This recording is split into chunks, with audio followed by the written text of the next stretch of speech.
እ አንድ ሰው ውሃ ውስጥ ገብቶ ሲዋኝ በተለይም ደረት ዋና ወይም ብሬስት ስትሮክ በሚባለው ቴክኒክ ውሃውን ሰንጥቆ ሲሄድ ወዲያውኑ ወደ አእምሮአችን የሚመጣው ምንድን ነው? አብዛኛውን ጊዜ የምናስበው ስለ አካላዊ ጥረቱ ነው። አዎ፣ የዳበረ ጡንቻ፣ የውሃው ግፊት፣ የሚፈሰው ላብ። ልክ ነው። ያንን ከባድ እንቅስቃሴ ለማድረግ የሚጠይቀው ትጉል ነው የሚታየን። ነገር ግን እንግዲህ ይሄ እኛ በዓይናችን የምናየው ውጫዊው ገጽታ ብቻ ነው።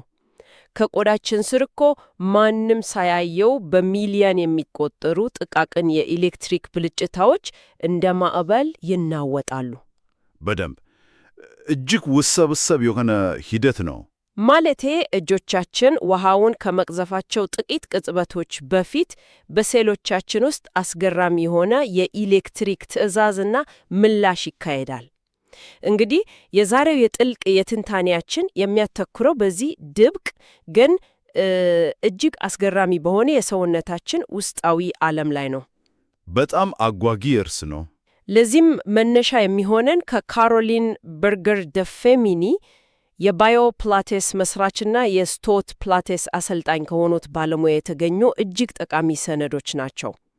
ተልዕኳችን ቀላል ግን ጥልቅ ነው። የሰውነታችን ሴሎች ስነ ሕይወት ወይም ባዮሎጂ ከእንቅስቃሴ ጋር በተለይም ከደረት ዋና ዝግጅት ጋር እንዴት እንደ ሰንሰለት ይቆራኝ ማሰስ ነው። ልክ ነሽ። እሺ፣ ታዲያ ይህንን በዝርዝር እንመልከተው። ዋና መዋኘት ወይም ማንኛው አይነት ስፖርታዊ እንቅስቃሴ ማድረግ ማለቴ ከክብደት ጋር የሚደረግ ትግል ብቻ ሳይሆን አእምሯችን ከሴሎቻችን ጋር የሚያደርገው ረቂቅ የኤሌክትሪክ ልውውጥ ውጤት ነው ስንል ምን ማለታችን ነው? ምን መሰለሽ፣ ይህንን ጉዳይ ስንመለከት መነሻችን አእምሮና ጡንቻ እንዴት ይነጋገራሉ የሚለው መሆን አለበት። ብዙ ጊዜ የሰዎችን ትኩረት የሚስበው ምን ተነቀሳቀሰ የሚለው ውጫዊው ውጤት ነው አይደል? አዎ፣ ማለቴ የትኛው ጡንቻ አደገ፣ የትኛው ተኮማተረ ምናምን ነው የምናየው። በትክክል። ነገር ግን ከካሮሊን በርገር ደፌሚኒ ሰነዶች የምንረዳው ትልቁ ቁም ነገር ጡንቻው እንዴት እና ለምን እንደሚቀናቀስ መረዳት እጅግ የላቀ ጠቀሜታ እንዳለው ነው። በተለይም በሰውነታችን ውስጥ የሚፈጠሩት እነዚህ የኤሌክትሪክ ምልክቶች የጡንቻን ደህንነት እንዴት እንደሚጠብቁ መረዳት ወሳኝ ነው። ማለት እንቅስቃሴ በራሱ ቋንቋ አለው ያልከኝ ነው? አዎ፣ ልክ እንደዛ ነው። ይህ ቋንቋ ቃላት የሉትም፣ ነገር ግን የሚነገረው በኤሌክትሪክ እና በኬሚካል ልውውጥ ነው። ስለዚህ ስፖርት መስራት ማለት የጡንቻን መጠን መጨመር ብቻ ሳይሆን ይህንን የኤሌክትሪክ ቋንቋ አቀላጥፎ መናገር መቻል ማለት ነው። ዋው! ይህ በጣም የሚገርም አመለካከት ነው። እንቅስቃሴን እንደ ቋንቋ መመልከት አዲስ እይታን ይፈጥራል። ነገር ግን ወደ ውስጡ ዘልቀን ስንገባ ይህ እንቅስቃሴ በትክክል እንዴት ነው የጀመረው? ለምሳሌ አንድ ሰው እጁን ለማንቀሳቀስ ሲያስብ በሴል ደረጃ ማይክሮስኮፕ ውስጥ ብንመለከት ምን እንድናይ ነው የምንጠብቀው? እንግዲህ ሁሉም ነገር የሚጀምረው ዲፖላራይዜሽን በሚባል እጅግ ረቂቅ ሂደት ነው። ይህንን ጽንሰ ሐሳብ ግልጽ ለማድረግ መጀመሪያ ሴሎች በማይንቀሳቀሱበት ጊዜ ምን እንደሚመስሉ መረዳት አለብን። እሺ። በመደበኛ ሁኔታ የሴሎቻችን የውስጠኛው ክፍል ከውጭኛው ክፍል አንጻር ሲታይ አሉታዊ ወይም ኔጌቲቭ የኤሌክትሪክ ቻርጅ አለው። ልክ እንደ አነስተኛ ባትሪ ድንጋይ ማሰብ ይቻላል። አንዱ ጫፍ ፖዚቲቭ፣ ሌላኛው ኔጌቲቭ እንደሆነው። አዎ፣ ይገባኛል። የነርቭ ስርዓታችን እንቀሳቀስ የሚል መልእክት ሲልክ በሴሉ ሽበን ወይም በፕላዝማ መምብሬን ላይ ያሉ ልዩ የሆኑ ቻናሎች ወይም በሮች ድንገት ይከፈታሉ። ቆይ እዚህ ጋር ትንሽ ግልጽ ያልሆነ ነገር አለ። ማለቴ አብዛኛውን ጊዜ ዲፖላራይዜሽን ስንል ዲ የሚለው ቅድመ ቅጥያ መቀነስን ወይም ወደ ታች መውረድን ነው የሚያመለክተው አይደል? ልክ ነሽ። ታዲያ እንቅስቃሴ ለመጀመር ኃይል መጨመር ሲገባው ለምንድን ነው ሂደቱ መቀነስ የሚል ስያሜ የተሰጠው? አረ በጣም ጥሩ ጥያቄ ነው። እዚህ ላይ የሚቀንሰው እኮ ኃይሉ ሳይሆን የሴሉ አሉታዊነት ወይም ፖላሪቲ ነው። አሃ፣ የባትሪው ኔጌቲቭ ክፍል ማለት ነው። በትክክል። ቅድም እንዳልኩት የሴሉ ውስጥ ክፍል በእረፍት ጊዜ አሉታዊ ነው። ነገር ግን የነዚያ በሮች ሲከፈቱ በውጭ የነበሩ አዎንታዊ ቻርጅ ያላቸው የሶዲየም አዮኖች ወደ ሴሉ ውስጥ በከፍተኛ ፍጥነት ይጎርፋሉ። ይህ አዎንታዊ ቻርጅ ወደ ውስጥ ሲገባ የሴሉን የቀድሞ አሉታዊነት ይሰብረዋል ወይም ይቀንሰዋል ማለት ነው። እ ስለዚህ ዲፖላራይዜሽን ማለት የሴሉን አሉታዊነት የማጥፋት ሂደት ነው ማለት ነው? አዎ ልክ ነሽ። ይህ መለዋወጥ አክሽን ፖቴንሻል የተባለውን የኤሌክትሪክ ኃይል ይፈጥራል። ይህ ኃይል ልክ እንደ ጅረፍ በማስደንገጥ በሴል ውስጥ ካልሲየም የተባለ ማዕድን እንዲለቀቅ ያዛ። እሺ፣ አሁን መስመር እያያዘልኝ ነው። ዲፖላራይዜሽን የሶዲየም በሩን ይከፍታል፣ ሶዲየም ይገባል፣ የኤሌክትሪክ ብልጭታው ይፈጠራል፣ ከዚያም ካልሲየም ይለቀቃል። በደንብ ትረድሸዋለሽ። ግን ይህ ሁሉ የኬሚካልና የኤሌክትሪክ ጨዋታ እንዴት ነው እጃችንን ወይም እግራችንን ወደ ማንቀሳቀስ ውጫዊ ተግባር የሚለወጠው? የካልሲየሙ መለቀቅ ነው እንግዲህ ዋናውን ሥራ የሚሠራው። ካልሲየሙ በሴል ውስጥ ሲሰራጭ አክቲን እና ማዮሲን የተባሉ የጡንቻ ፕሮቲኖችን ያነቃዳ። እነዚህ ፕሮቲኖች የጡንቻችን ትክክለኛ ሰራተኞች ናቸው። አክቲን እና ማዮሲን ይህንን በአይነ ህሊናችን እንዴት ልንሰለው እንችላለን? ምክንያቱም ፕሮቲን ስንል አብዛኛውን ጊዜ በምግብ ውስጥ የሚገኝ ንጥረ ነገር እንጂ እንደ ሞቶር የሚንቀሳቀስ ነገር አድርገን ስለምናስብ ነው። አዎ፣ ማለቴ በጣም የተለየ አይነት ፕሮቲኖች ናቸው። ይህንን በቀላሉ ለማሰብ ባህላዊውን የገመድ ጉተታ ጮራት አናስብ። ማዮሲን የተባለው ፕሮቲን ልክ እንደ ጠንካራ ጉታች ሰው ነው። ትንሽ እጆች ወይም መንጠቆቆዎች አሉት። እሺ፣ አክቲን ደግሞ ገመዱ ነው ማለት ነው። በትክክል። ካልሲየም ሲለቅ የማዮሲን መንጠቆቆዎች ከአክቲን ገመድ ጋር እያያዙና ገመዱን ወደ ውስጥ ይጎቱታል። በሚሊዮን የሚቆጠሩ እንደዚህ ያሉ ፕሮቲኖች በአንድ ጊዜ ይህንን ሥራ ሲሰሩ መላው ጡንቻ ይቆማተራል፣ ያጥራል። በዚህ ጊዜ ነው እንግዲህ እንቅስቃሴ የሚፈጠረው። እንዴት ማለቴ አእምሮ ልክ እንደ ዋና መቆጣጠሪያ ክፍል ትዕዛዝ ይልካል። የሶዲየም በሮች ይከፈታሉ። ውሃው ወይም በዚያ አውድ የኤሌክትሪክ ኃይሉ በከፍተኛ ፍጥነት ሲለቀቅ በመጨረሻም ያ የኃይል ማመንጫ ተርባይን ይነቀሳቀሳል አይደል? ያም ተርባይን እነዚያ አክቲንና ማዮሲን የተባሉት ፕሮቲኖች ናቸው ማለት ነው። ማነጻጸሪያው ሊሰራ ይችላል። ነገር ግን አንድ ማስተካከያ ላድርግ። ግድብ ሲፈርስ የሚለቀቀው ውሃ ሲራተ አልባና አጥፊ ሊሆን ይችላል። በሰውነታችን ውስጥ ያለው ሂደት ግን እጅግ በጣም ስሌት የተሞላበት ነው። የተቆጣጠር ነው ማለት ነው።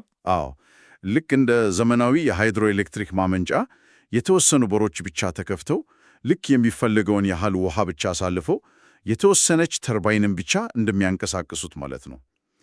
ይህ የኤሌክትሪክ ሂደት እንቅስቃሴን መፍጠር ብቻ ሳይሆን እንቅስቃሴው ጤናማ እና ደህንነቱ የተጠበቀ እንዲሆን ማድረግም ጭምር ነው። ማለቴ ከጉዳት ይጠብቃናል። ልክ ነሽ።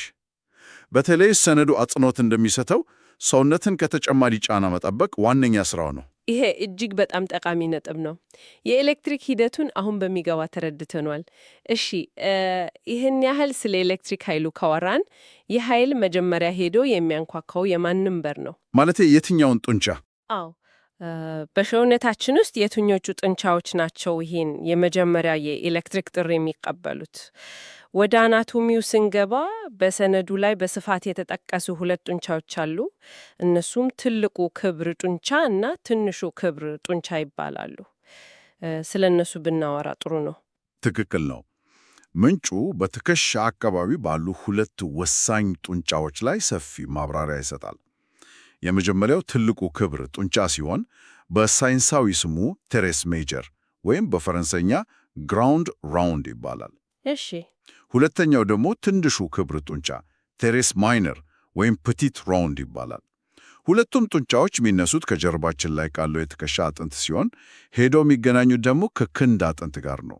ስማቸው ትልቅና ትንሽ ቢሆንም ተግባራቸው ግን የተለያየ ነው የሚል ነገር አነበብኩ አይደል? አዎ፣ በጣም የተለያየና እርስ በርስ የሚደጋገፍ ተግባር ነው አላቸው። ትልቁ ክብር ጡንቻ ክንድን ወደ ውስጥ ለማዞር፣ ወደ ሰውነት ለማስጠጋት እና ወደ ኋላ ለማስፋት ይረዳል።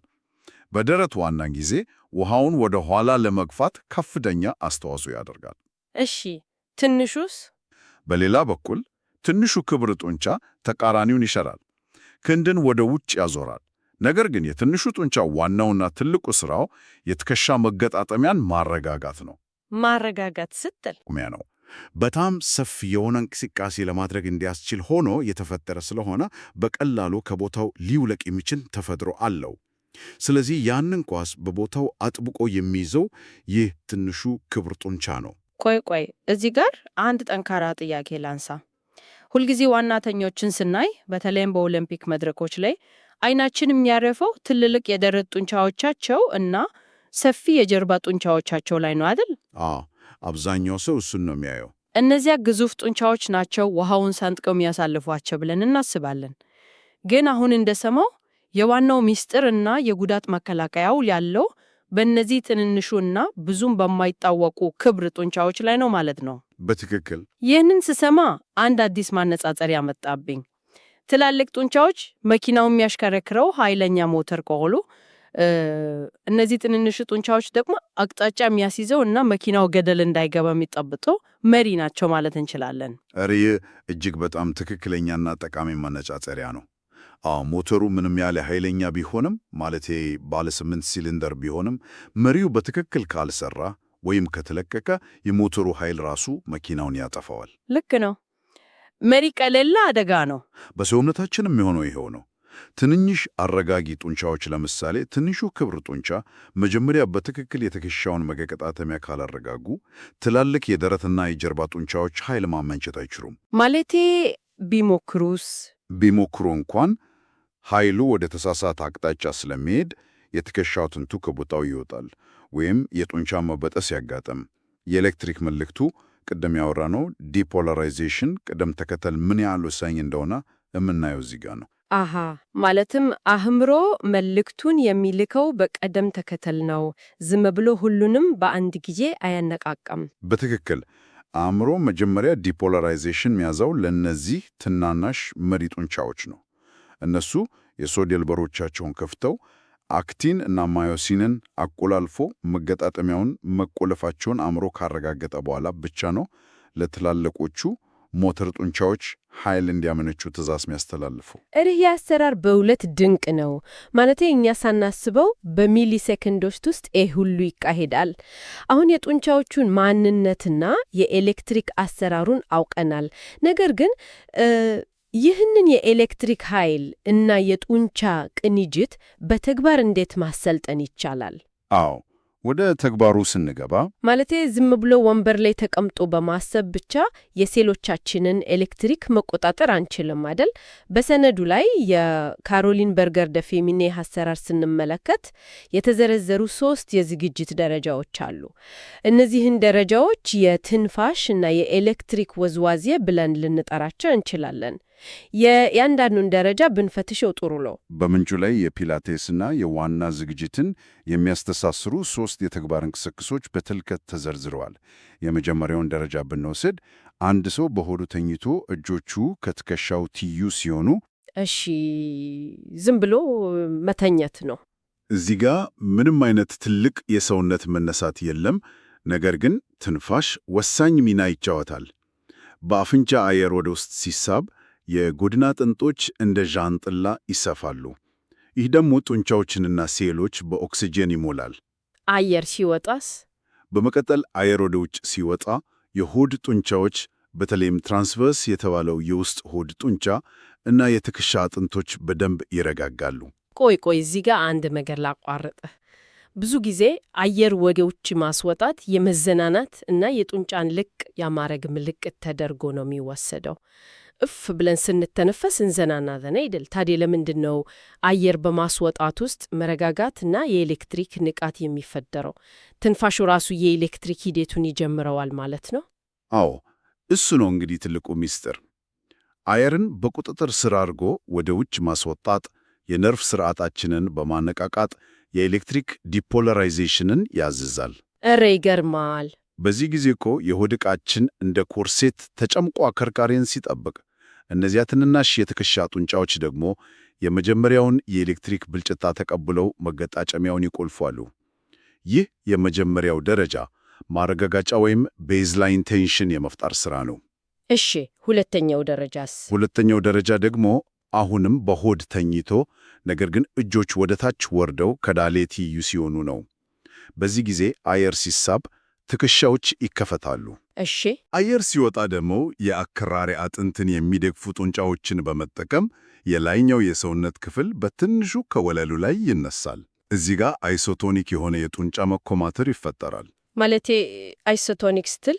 አይሶቶኒክ ማለት ጡንቻው ኃይል እያወጣ ርዝመቱ ሲያጥር እና ሲረዝም ማለት ነው። ልክ አንድን የውሃ ጆግ ከጠረጴዛ ላይ ያነሳንና መልሰን ያስቀመጥን እንደነው አይነት ውጫዊ እንቅስቃሴ የሚታይበት ሂደት ነው። ግልጽ ነው። ሶስተኛው ደረጃስ እሱ ከበድ ይላል አይደል? ምክንያቱም እጆቹ አቀማመጥ ስለሚቀየር። አዎ፣ ሶስተኛው ደረጃ እጅግ በጣም ከባዱ ነው። በዚህ ጊዜ እጅ ታጥፎው ከግንባር ስር ይሆናሉ። አሁንም የላይኛውን አካል በማንሳት ስበትን ወይም ግራቪቲን መቋቋም ያስፈልጋል። አዎ፣ ክብደቱ ይጨመራል ማለቴ ነው። ልክ ነሽ። ግን እጆቹ ከግንባር ስር መሆናቸው ክብደቱን ስለሚጨምረው ይህ እንቅስቃሴ አይሶሜትሪክ የሆነ ከፍተኛ የኤሌክትሪክ ንቃት ይፈልጋል። አይሶሜትሪክ ስንል ቅድም ካልከው አይሶቶኒክ በምን ይለያል? አይሶቶኒክ ማለት ጡንቻው ርዝመቱን ሳይቀይር ውጫዊ እንቅስቃሴ ሳያሳይ፣ ነገር ግን በውስጡ ከፍተኛ ኃይል እና የጡንቻ ቁጥጥር የሚያደርግበት ሁኔታ ነው። በምሳሌ ብታስረዳኝ። ለማስረዳት ያህል አንድን ጠንካራ ግድግር በሙሉ ኃይል ብንገፋው ግድግዳውም አይንቀሳቀስም፣ እጃችንም አይጣተፍም አይደል? ግን በውስጣችን ያለው የጡንቻ ሞተር እና የኤሌክትሪክ ፍሰት በከፍተኛ ደረጃ ላይ ነው። ይህ ሶስተኛ ደረጃ እነዚያን ቅድም ያነሳናቸውን ትናንሽ ክብ ጡንቻዎች በከፍተኛ ሁኔታ በማሰራት የትከሻ መገጣጠሚያን እንደ ብረት አጠንክሮ ይዛል። ታዲያ የሁሉ ምን ማለት ነው? ይህንን ሁሉ የሶዲየም አየን መግባት፣ የአክቲንና ማዮሲን ጉተታ እና የአተነፋፈስ ስልት ስሰማ አንድ ነገር ግልጽ ይሆንልኛል። ምንድን ነው? እኛ በተለምዶ ትንፋሽ ስንል ዝም ብሎ አየር ወደ ሳምባ ማስገባትና ማስወጣት፣ በቃ በሕይወት የመኖር ምልክት፣ ራሱን የቻለ አውቶማቲክ ሂደት አድርገን ነው የምንወስደው። ነገር ግን በዚህ ትልቅ ትንታኔ መሰረት ትንፋሽ አውቶማቲክ ብቻ ሳይሆን እኛ ራሳችንን የሴሎቻችንን የኤሌክትሪክ ማዕበል መቆጣጠር የምንችልበት መሳያ ነው። አዎ፣ በትክክል። ይህንን በባህላዊው የደቦ ሥራ ብንመስለው ትንፋሽ ማለት ሰራተኞቹ በአንድነት ጉልበታቸውን እንዲያወጡ የሚያደርገው የጥሩምባ ድምፅ ወይም አብሮ ሲሰሩ የሚዘምሩት ዜማ ነው። ትንፋሽ እኮ የትኛው ጡንቻ መቼ እና ምን ያህል የኤሌክትሪክ ኃይል ማግኘት እንዳለበት የሚወስን የውስጥ መሪ ነው። ይህ እጅግ በጣም ግሩም የሆነ እና ባህላዊ ይዘት ያለው ማነጻጸሪያ ነው። የደቦ ዜማ ሰራተኞቹን እንደሚያስተባብሩ ሁሉ ትንፋሽም የእንቅስቃሴና የሴል ውስጥ ፊዚዮሎጂካል ሁኔታዎችን የሚያስተሳስር መዋሃጃ ነው። ኧረ በጣም ይገርማል። በአግባቡና በስርዓት ስንተነፍስ እኮ አእምሯችን ትክክለኛውን የኤሌክትሪክ መጠን ለትክክለኛውን ጡንቻ በትክክለኛው ጊዜ ይልካል። ይሄ ደግሞ ጡንቻዎች ከመጠን በላይ እንዳይወጠሩ፣ አላስፈላጊ ኃይል እንዳያባክኑ እና በመጨረሻም ጉዳት እንዳይደርስባቸው ይከላከላል። እንግዲህ ከተወሰኑ የዋናና የፒላቴስ እንቅስቃሴዎች ወጥተን ይህንን ሰፊው ምስል እንመልከተው። እሺ። ይህ ሁሉ ዕውቀት ስለ ሶዲየም አዮኖች፣ ስለ ዲፖላራይዜሽን፣ ስለ አይሶሜትሪክ እና ስለ ትንንሽ ጡንቻዎች ያወራ ነው። በአጠቃላይ የሰውነት ብቃትና ጤና ላይ ለምን ለውጥ ያመጣል? ምክንያቱም ሁላችንም ዋነተኞች አይደለንም፣ ማለቴ ሁላችንም የፒላቴስ ባለሙያዎች አይደለንም ማለት። አዎ፣ ብዙዎቻችን ተራ ሰዎች ነን። ለዕለት ተዕለት ሕይወት ለሚኖረው ተራ ሰው ይህ የሴል ውስጥ ኤሌክትሪክ ምን ይፈይድለታል? ምን መሰለሽ፣ በካሮሊን ቤርገር ሰነድ ላይ የተንጸባረቀውና ለሁሉም ሰው የሚጠቅመው እጅግ ጠቃሚ ጽንሰ ሐሳብ ኒውሮመስኩላር ማመቻቸት የሚለውን። እሱ ምንድን ነው? ስልጠና ወይም ስፖርት መስራት ወይም ደግሞ ጤናማ የአካል አቋም ይዞ መገኘት ማለት በመስታወት ፊት ቆሞ ትልልቅ ጡንቻዎችን ማሳየት ብቻ አይደለም። እውነተኛው ጤና ያለው የአእምሮና የጡንቻ ግንኙነትን ማለትም ያንን የኤሌክትሪክ ልውውጥ በማፋጠን እና ቅደም ተከተሉን በማስተካከል ላይ ነው። የዲፖላራይዜሽን ሂደትን በተገቢው መንገድ ማሰልጥን ከተቻለ አላስፈላጊ የሰውነት መዛባትን መከላከል ይቻላል። ማለቴ ሰውነታችን ስማርት ወይም ብልህ ይውላል ማለት ነው። አብዛኛውን ጊዜ ጅም ውስጥ ሰዎች ክብደት ሲያነሱ አእምሮአቸው ሌላ ቦታ ሆኖ ጆሮአቸው ሙዚቃ የሰማ ዝም ብሎ ብረቱን ወደ ላይና ወደ ታች ሲገፉት እናያለን። ይህ አእምሮ በዛ አካል እዚህ የሆነበት አሰራር ነው እንግዲህ ለጉዳት የሚያጋልጠው። በትክክል አግኝተሽዋል። አእምሮ ሙሉ በሙሉ በእንቅስቃሴው ላይ ካልተገኘ የኤሌክትሪክ መልእክቱ ቅደም ተከተል ይዛባ። ለምሳሌ አንድን ከባድ ዕቃ ከምድር ላይ ስናነሳ መጀመሪያ የሶዲየም በሮቻቸውን ከፍተው መረጋጋት ያለባቸው የሆድና የጀርባ አረጋጊ ጡንቻዎች ናቸው። የአእምሮና የጡንቻ ግንኙነቱ እየፈጠነና የተስተካከለ ከሆነ እነዚህ ጡንቻዎች ቀድመው ይሰራሉ፣ አከርካሪን ይቆልፋሉ። ካልሆነስ? ይህ ካልሆነ ግን ትላልቆቹ ጡንቻዎች ብቻቸውን ስራውን ሊሰሩ ሲሞክሩ የጉዳት መጠኑ በከፍተኛ ሁኔታ ይጨምራል። ይህ ጽንሰ ሐሳብ ለማንኛውም እንቅስቃሴ፣ ለመራመድ፣ ደረጃ ለመውጣት ወይም ቀኑን ሙሉ ጠረጴዛ ላይ ተቀምጦ ለመስራት ጭምር የሚሰራ ነው። ስለዚህ አጠቃላይ የሆነ ወይም ሆሊስቲክ አቀራረብ ያስፈልገናል ማለት ነው። አካላችንን እንደ አንድ የተሳሰረ እርስ በርሱ የሚነጋገር የኤሌክትሪክ ኔትወርክ እንጂ እንደ ተበታተኑ እና የየራሳቸውን ሥራ እንደሚሰሩ ክፍሎች ማየት የለብንም። አዎ፣ ፊዚዮሎጂን ማለቴ በሴል ውስጥ ያለውን ማይታየውን ሂደትና ቴክኒክን፣ ውጫዊውን ምናየውን እንቅስቃሴ ማጣመር ያስፈልጋል። ይህ ጥምረት ነው ዘላቂ የሆነ የጤና የብቃት እድገት እና ከጉዳት ነፃ የሆነ የዕለት ተዕለት ሕይወት የሚያመጣው። እሺ፣ ይህ በእውነት አእምሮን የሚያሰፋ እጅግ አስገራሚ ቆይታ ነበር። ዛሬ የተደረገውን ይህንን ጥልቅ የስነ ሕይወት እና የእንቅስቃሴ ቅንጅት በአጭሩ እናስታውስ። እሺ፣ የተነሳ ነው አንድ ሰው ስፖርት ሲሰራ ከሰውነቱ ቆዳ ስር ከሚፈጠረው ድብቅ የኤሌክትሪክ ማዕበል ነው። የደረት ዋና ዝግጅት እንቅስቃሴዎች አእምሮ ትዕዛዝ ሲሰጥ የሶዲየም አዮኖችን ከመክፈት ጀምሮ በአክሽን ፖቴንሻል አማካኝነት ግራንድ ሮንድ እና ፔቲት ሮንድ የተባሉትን ትናንሽ ግን ወሳኝ አረጋጂ ጡንቻዎች እስከ ማነቃቃት ድረስ ያለውን አስገራሚ ጉዞ ፈሽናል። በደንብ። በመጨረሻም ትንፋሽ የዚህ ሁሉ የኤሌክትሪክ ሂደት ማስተባበሪያ መሪ መሆኑን እና ሴሎቻችንን ስማርት ማድረግ ከጡንቻ ግዝፈት የበለጠ ወሳኝ መሆኑን አይተናል። አዎ፣ የእያንዳንዱ ነጠላ ሴል ንቃትናም በስርዓት የመተንፈስ ጥበብ ተደምሮ ነው ጤናማ እንቅስቃሴን የሚፈጥረው። መረጃዎቹ የሚያሳዩን የሰውነታችንን ጥልቅ የድንፍ ጥበብ ነው። ልክ ነው። እንግዲህ ይህንን ውይይት ከመዝጋታችን በፊት ዛሬ በመረጃው ላይ ካየነውና ከተነጋገርነው ተነስተን ነገር ግን ያልተነካካ አንድ ጥልቅ የማሰላለሻ ሐሳብ ላንሳ። እሺ፣ እንስማው። ዛሬ አካላዊ እንቅስቃሴና ትንፋሽ በሴሎቻችን ውስጥ ያለውን የኤሌክትሪክ ሂደት እንዴት በትክክል እንደሚመራው አይተናል። ነገር ግን አንድ ሰው በአስጨናቂ የሥራ ቀን ላይ ቢሆንስ ወይም በከፍተኛ ስነ ልቦናዊ ውጥረት ውስጥ ቢያልፍስ? ይህ የአእምሮ ውጥረት የሴሎቻችንን የኤሌክትሪክ ልውውጥ በማዛባት ያ ሰው ምንም አይነት አካላዊ እንቅስቃሴ ሳያደርግ ዝም ብሎ ወንበር ላይ ተቀምጦ እንኳን እነዚህ አረጋጊ ጡንቻዎች አላስፈላጊ የኤሌክትሪክ መልእክት ተቀብሎ እንዲወተሩ ያደርግ ይሆን? ኧረ በጣም የሚገርም ጥያቄ ነው። ብዙ ሰዎች የሚያማርሩት ስር የሰደደ የትከሻና የጀርባው ህመም የሚፈጠረው ፊዚካሊ ስራ ስለበዛባቸው ሳይሆን በዚህ የተሳሳተና በጭንቀት በተቀሰቀሰ የዲፖላራይዜሽን ሂደት ምክንያት ሊሆን ይችላል እንዴ? እስቲ ይሄንን እናስበው። በሚቀጥለው ጊዜ አንድ ሰው ትከሻው አካባቢ ከፍተኛ ውጥረትና ህመም ሲሰማው ምናልባት እያጋጠመው ያለው አካላዊ የጡንቻ ድካም ሳይሆን በውስጡ እያጓራ ያለው የተረበሸ የሴል ኤሌክትሪክ ማዕበል ሊሆን እንደሚችል ማሰቡ ተገቢ ነው። እጅግ አስገራሚና ቀጣይ መርመር የሚጋብዝ እይታ። የሰውነታችን የኤሌክትሪክ ማዕበል መቼም አያርፍም፣ ለአእምሯችን ሁኔታም ሁል ጊዜ ምላሽ ይሰጣል። በትክክል። እንግዲህ ለዛሬ ያዘጋጀነው ጥልቅ ትንታኔ ይህንን ይመስል ነበር። ሁላችንም የውስጥ ኤሌክትሪካችንን በተገቢው መንገድ ማስተባበር እንድንችል እየተመኘን በሌላ አጓጊ ርዕስ እስከምንገናኝ ድረስ ሰላም።